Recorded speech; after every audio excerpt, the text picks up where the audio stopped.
नमस्कार दोस्तों, कल की क्लास में हमने गंगा नदी तंत्र के बारे में पढ़ा था। आज का टॉपिक हमारा है ब्रह्मपुत्र नदी तंत्र। तो आज हम उत्तर भारत की नदियों में ब्रह्मपुत्र नदी तंत्र के बारे में पढ़ेंगे। ब्रह्मपुत्र नदी का उद्गम कहाँ से होता है, कहाँ से ये भारत में प्रवेश करती है और कहाँ कहाँ ये प्रवाहित होती हुई बांग्लादेश में जाएगी और बांग्लादेश से ये कहाँ पर जाकर ये बंगाल की खाड़ी में गिरेगी। तो इसका पूरा अपवा क्षेत्र को हम पढ़ेंगे आज ब्रह्मपुत्र नदी तंत्र में। तो समझते हैं ब्रह्मपुत्र नदी तंत्र को। हमने यहाँ पर पिछली क्लास में पढ़ा था, इधर हमने भारत के तिब्बत में यहाँ पर एक झील देखी थी। इस झील को हम कहते हैं मानसरोवर झील। यहाँ पर ये स्थित है मानसरोवर झील। और इस मानसरोवर झील से हमने देखा था चेमयांगडुंग ग्लेशियर से सिंधु नदी का उद्गम हुआ था और राकसताल झील से यहीं से सतलज नदी का उद्गम हुआ था। इसी मानसरोवर झील में यहाँ पर एक ग्लेशियर पड़ता है। इस ग्लेशियर का नाम है आंगसी हिमनद। यहाँ पर एक ग्लेशियर आता है जिसको हम कहते हैं आंगसी ग्लेशियर या आंगसी हिमनद।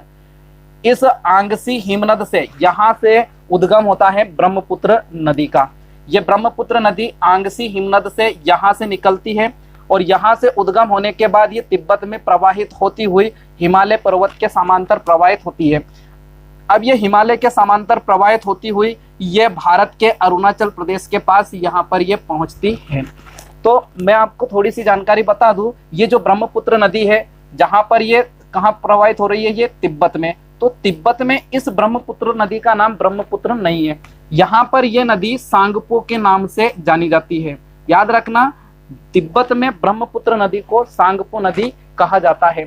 अब ये ब्रह्मपुत्र या सांगपो नदी यहाँ पर हिमालय के समांतर प्रवाहित होती हुई ये भारत में प्रवेश करती है। तो भारत में ये प्रवेश करेगी सबसे पहले अरुणाचल प्रदेश राज्य में। तो जहां से ये भारत में प्रवेश करती है, ये यहाँ से भारत में प्रवेश करेगी। तो यहाँ पर दो पर्वत स्थित है, एक नामचा और एक बरवा पर्वत यहाँ पर पड़ता है। तो ये नामचा और बरवा पर्वत, ये दोनों पर्वत के बीच से, नामचा और बरवा पर्वत दोनों पर्वतों के बीच से, यहाँ से दोनों पर्वत के बीच से ये ब्रह्मपुत्र नदी भारत में प्रवेश करती है। तो यहाँ पर ये नामचा बरवा पर्वत के बीच में एक दर्रा पड़ता है। इन दोनों पर्वतों के बीच में यहाँ पर एक दर्रा स्थित है जिसे हम कहते हैं यांग्याप दर्रा।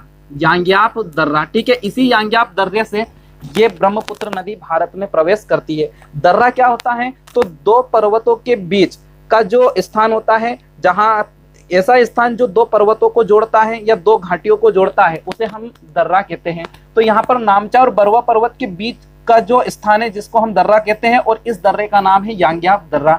इसी यांग्याप दर्रे से ये ब्रह्मपुत्र नदी भारत में प्रवेश करती है। अब यहाँ से जब ये भारत में प्रवेश करती है तो ये हिमालय को काटते हुए भारत में प्रवेश करती है। ये नामचा बरवा पर्वत हिमालय के ही एक भाग है। तो आप देखोगे तो यहाँ पर जब ये हिमालय को काटती है, यहाँ पर रास्ते में जब ये ब्रह्मपुत्र नदी भारत में प्रवेश करेगी तो रास्ते में यहाँ पर हिमालय पर्वत पड़ता है। तो हिमालय पर्वत में ये यहाँ पर एक गहरे गार्ज का निर्माण करती है, ठीक है। यहाँ पर ये एक गहरे गार्ज का निर्माण करती है। इस गार्ज को कहा जाता है दिहांग गार्ज। याद रखना, इसे दिहांग गार्ज कहा जाता है। तो ये दिहांग गार्ज का निर्माण यहाँ पर करती है। गार्ज क्या होता है? तो जब कोई चट्टान से या कोई पहाड़ से जब नदी निकलती है तो ये नदी लगातार प्रवाहित होती है, तो धीरे धीरे इस पहाड़ को ये काटती जाती है। तो काट काट कर ये क्या करती है, यहाँ पर एक खाई जैसा स्थिति, एक इस प्रकार से ये एक स्थिति निर्मित कर देती है। एक खाई जैसी संरचना ये यहाँ पर बनाती है। इस खाई जैसी संरचना को ही हम कहते हैं क्या? गार्ज। तो यहाँ पर ये गहरा गार्ज का निर्माण करते हुए ये ब्रह्मपुत्र नदी भारत में यहाँ पर प्रवेश करती है। अब भारत में ये सबसे पहले ये प्रवेश करती है यहाँ पर अरुणाचल प्रदेश में। तो अरुणाचल प्रदेश में जैसे ये ब्रह्मपुत्र नदी प्रवेश करती है तो अरुणाचल प्रदेश में इस नदी को दिहांग नदी कहा जाता है। यहाँ पर ये नदी दिहांग नदी के नाम से जानी जाती है, ठीक है। तो ब्रह्मपुत्र नदी अरुणाचल प्रदेश में दिहांग के नाम से जानी जाती है। याद रखना, तिब्बत में इसे सांगपो कहा जाता है और जैसे ये सांगपो अरुणाचल प्रदेश में पहुंचती है तो इसका नाम हो जाता है क्या? दिहांग नदी। अब ये दिहांग नदी आगे अरुणाचल प्रदेश से ये दिहांग नदी प्रवेश करती है असम में। ये असम जाती है और असम में इस नदी का नाम हो जाता है क्या? ब्रह्मपुत्र। इसका नाम हो जाता है ब्रह्मपुत्र। तो प्रश्न आता है कि ब्रह्मपुत्र नदी का नाम ब्रह्मपुत्र कहाँ से पड़ता है? तो ब्रह्मपुत्र नदी का नाम जो ब्रह्मपुत्र है ये पड़ता है कहाँ पर? असम में। तो ये असम में ब्रह्मपुत्र के नाम से जानी जाती है। अब ये ब्रह्मपुत्र नदी अरुणाचल प्रदेश से जब ये असम में प्रवेश करती है तो ये सादिया जिले में यहाँ पर प्रवेश करती है और असम के ये धुबरी जिले से होती हुई ये यहाँ से बांग्लादेश में प्रवेश करती है। ठीक है, ये सादिया से लेकर धुबरी तक असम में बहती है और धुबरी से ये बांग्लादेश में प्रवेश करती है।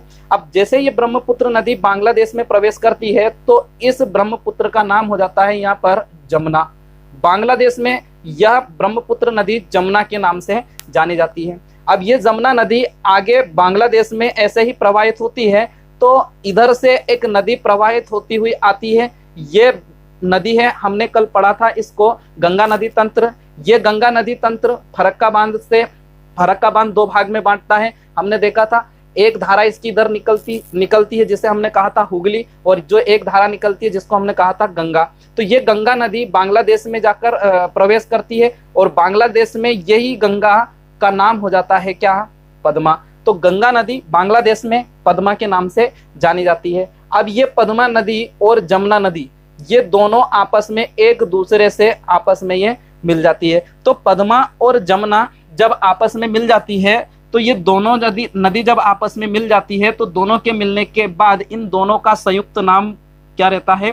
पद्मा। ठीक है, तो ये पद्मा और जमुना दोनों का संगम आपस में हो जाता है। उसके बाद ये दोनों नदी पद्मा के नाम से जानी जाती है। तो पद्मा और जमुना का जो संगम होता है ये बांग्लादेश में ढाका के पास में एक स्थान है ग्वालंदो, एक शहर है ग्वालंदो। तो ये बांग्लादेश के ग्वालंदो में दोनों नदी पद्मा और जमुना का संगम होता है।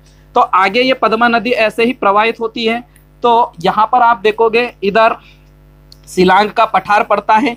ये शिलांग का पठार यहाँ पर मेघालय में पड़ता है और मेघालय में गारो खासी पर्वत आता है। ठीक है, तो इन गारो खासी पर्वत से यहाँ से शिलांग के पठार होते हुए यहाँ से एक नदी का उद्गम होता है। इस नदी को हम कहते हैं मेघना नदी।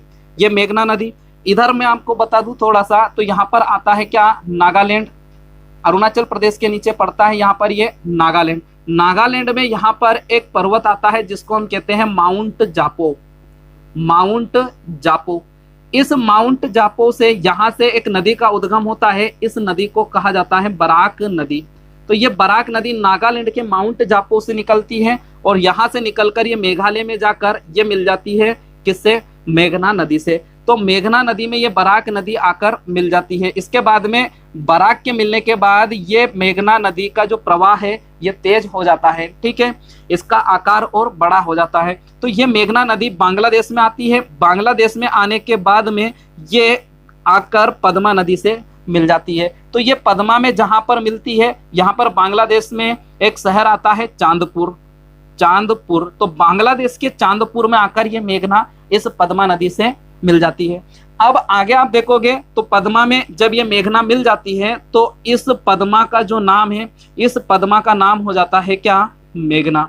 तो पद्मा में मेघना मिलने के बाद इस पद्मा का नाम क्या हो गया? मेघना नदी हो जाता है। और ये मेघना नदी अंत में यहाँ पर बांग्लादेश में यहाँ पर पड़ता है बंगाल की खाड़ी, और ये बंगाल की खाड़ी में जाकर मिल जाती है और यहाँ पर एक विशाल डेल्टा का निर्माण करती है जिसे हम सुंदरवन का डेल्टा कहते हैं। तो ये मेघना के नाम से बंगाल की खाड़ी में यहाँ पर एक डेल्टा बनाती है जिसे हम सुंदरवन का डेल्टा कहते हैं। और ये सुंदरवन का डेल्टा ये विश्व का सबसे बड़ा डेल्टा है। ठीक है, तो ये हमने देखा ब्रह्मपुत्र के बारे में। तो हमको यहाँ पर क्या क्या चीजें याद रखना है? ब्रह्मपुत्र नदी का उद्गम होता है कहाँ से? ये आंगसी हिमनद से ये निकलती है और तिब्बत में ये सांगपो के नाम से जानी जाती है। अब ये तिब्बत में सांगपो के नाम से जानी जाती है और ये सांगपो नदी यहाँ से यांग्याप दर्रे से होते हुए भारत प्रवेश करती है और भारत में ये अरुणाचल में आती है और अरुणाचल में इसका नाम हो जाता है क्या? दिहांग नदी। तो अरुणाचल प्रदेश में इसका नाम है दिहांग और ये दिहांग असम में आती है और असम में इसका नाम हो जाता है क्या? ब्रह्मपुत्र। अब ये ब्रह्मपुत्र यहाँ पर धुबरी के पास से ये बांग्लादेश में आती है और बांग्लादेश में इसका नाम हो जाता है क्या? जमुना नदी। और ये जमुना नदी बांग्लादेश के ग्वालंदो में जाकर पद्मा से मिल जाती है। तो पद्मा और जमुना का संगम होता है ग्वालंदो में। ग्वालंदो के बाद में इसका आगे नाम क्या रहता है, पद्मा। पद्मा आगे बढ़ती है, चांदपुर पहुंचती है और चांदपुर में यहाँ आकर इधर से एक नदी मिलती है, मेघना नदी। और मेघना के मिलने के बाद इस ब्रह्मपुत्र नदी का नाम क्या हो जाता है, मेघना हो जाता है। और इसी मेघना के नाम से ये बंगाल की खाड़ी में जाकर एक डेल्टा का निर्माण करती है। तो ये हमने देखा ब्रह्मपुत्र नदी के बारे में। तो यहाँ से आपका प्रश्न एग्जाम में पूछा जाता है कि ब्रह्मपुत्र नदी को तिब्बत में किस नाम से जाना जाता है, तो क्या बताओगे, सांगपो के नाम से इसे जाना जाता है। अरुणाचल प्रदेश में इसका क्या नाम है, तो क्या बताओगे, दिहांग इसका नाम है अरुणाचल प्रदेश में। और असम में ये किस नाम से जानी जाती है, तो असम में ये ब्रह्मपुत्र के नाम से जानी जाती है। बांग्लादेश में ये जमुना के नाम से जानी जाती है। और बंगाल की खाड़ी में गिरने से पहले ब्रह्मपुत्र नदी का नाम क्या रहता है, मेघना। ये प्रश्न एग्जाम में आता है कि ब्रह्मपुत्र नदी बंगाल की खाड़ी में गिरने से पहले किस नाम से जानी जाती है, तो क्या बताओगे, मेघना। ऐसे ही गंगा नदी के बारे में आप देखोगे तो गंगा नदी हमने देखा, गंगा बांग्लादेश में किस नाम से जानी जाती है, तो क्या बताओगे, पद्मा के नाम से बांग्लादेश में ये जानी जाती है। और गंगा बंगाल की खाड़ी में गिरने से पहले किस नाम से जानी जाती है, तो क्या बताओगे, मेघना के नाम से जानी जाती है। ठीक है, तो यही गंगा और ब्रह्मपुत्र दोनों आपस में मिलकर बंगाल की खाड़ी में यहाँ पर एक विशाल डेल्टा का निर्माण करती है, जिसे हम सुंदरवन का डेल्टा कहते हैं।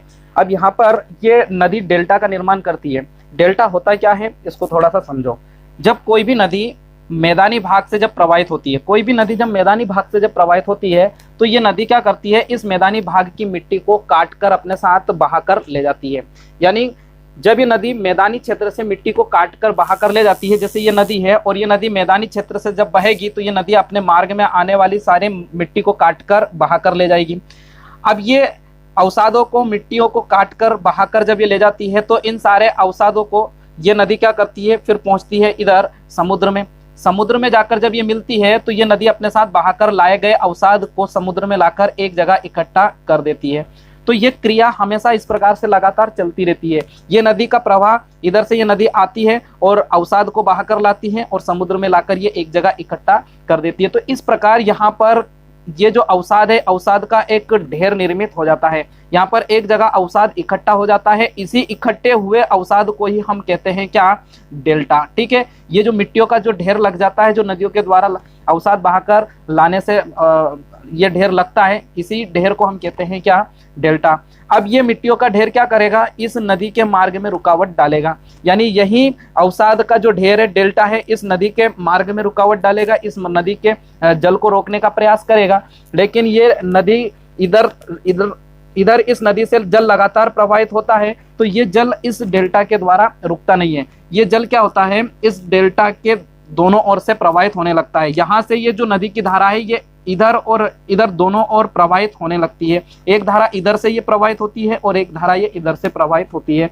तो ये क्रिया तो लगातार चलती रहती है, लगातार जल आता रहता है और लगातार इधर से अवसाद बहकर आते हैं। अब ये अवसाद क्या होता है, इधर ये इन धाराओं के द्वारा इधर आगे इकट्ठा होने लगते हैं। ये धारा यहाँ पर आगे इकट्ठा कर देती है, तो ये यहाँ पर अवसादों को इकट्ठा करने लग जाती है और यहाँ पर ये धारा अवसादों को इकट्ठा करने लग जाती है। तो अब यहाँ पर क्या होता है, ये डेल्टा बनने लग जाते हैं। अब ये डेल्टाई क्षेत्र, ये जो डेल्टा है, ये डेल्टा क्या करता है, ये फिर इस धारा को रोकने का प्रयास करता है। तो ये धारा क्या होती है, यहाँ से फिर दो भाग में बढ़ जाती है, ये धारा भी दो भाग में बढ़ जाती है। अब ये धाराएं क्या करती है, लगातार ये नदी प्रवाहित होती है और लगातार इधर से अवसाद लाती है। तो अब ये अवसाद इस धारा के द्वारा ये यहाँ पर इकट्ठा होने लगता है और इस धारा के द्वारा यहाँ पर, ये धारा यहाँ पर अवसाद इकट्ठा करती है, ये यहाँ पर।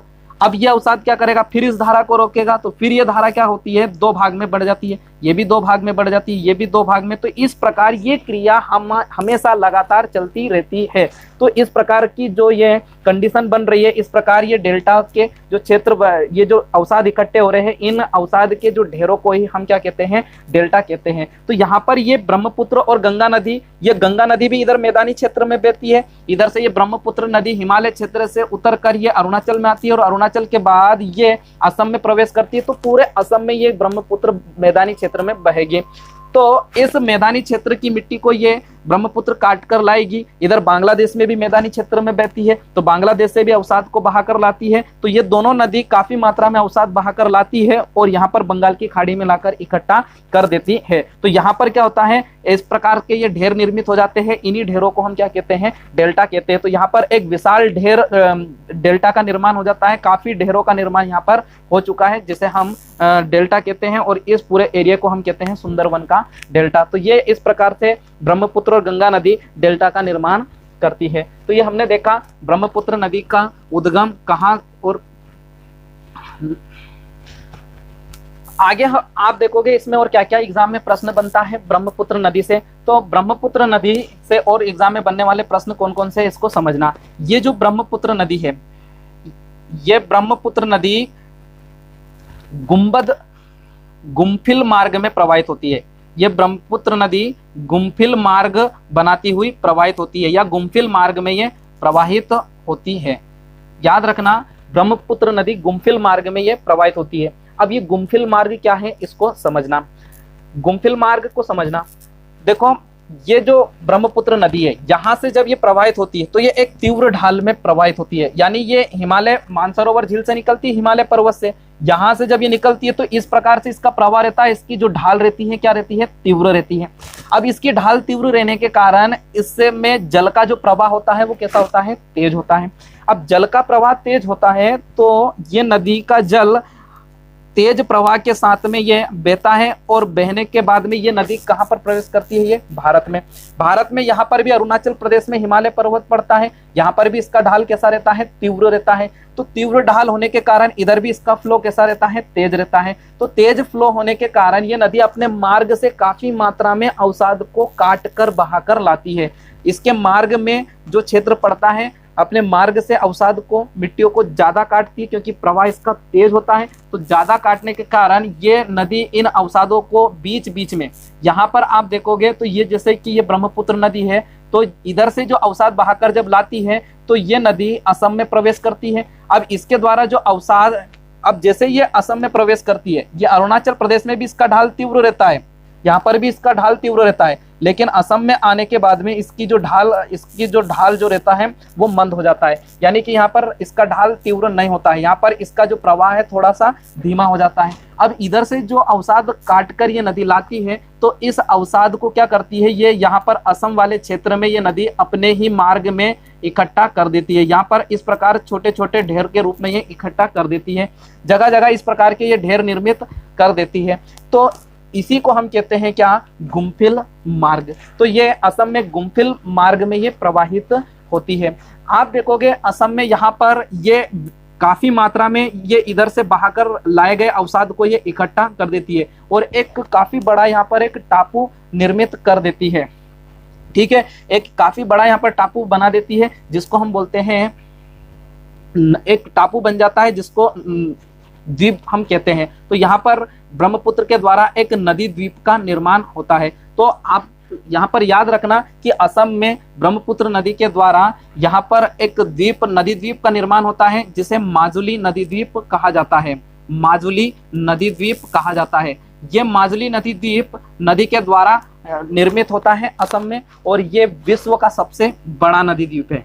ये विश्व का सबसे बड़ा नदी द्वीप है। याद रखना, ये विश्व का सबसे बड़ा नदी द्वीप है जो कहाँ स्थित है, ये असम में स्थित है, ब्रह्मपुत्र नदी पर। और इसी माजुली नदी द्वीप को 2016 में याद रखना जिला घोषित कर दिया है। इस जिले में यहाँ पर इस नदी द्वीप पर 1 लाख जनसंख्या पाई जाती है।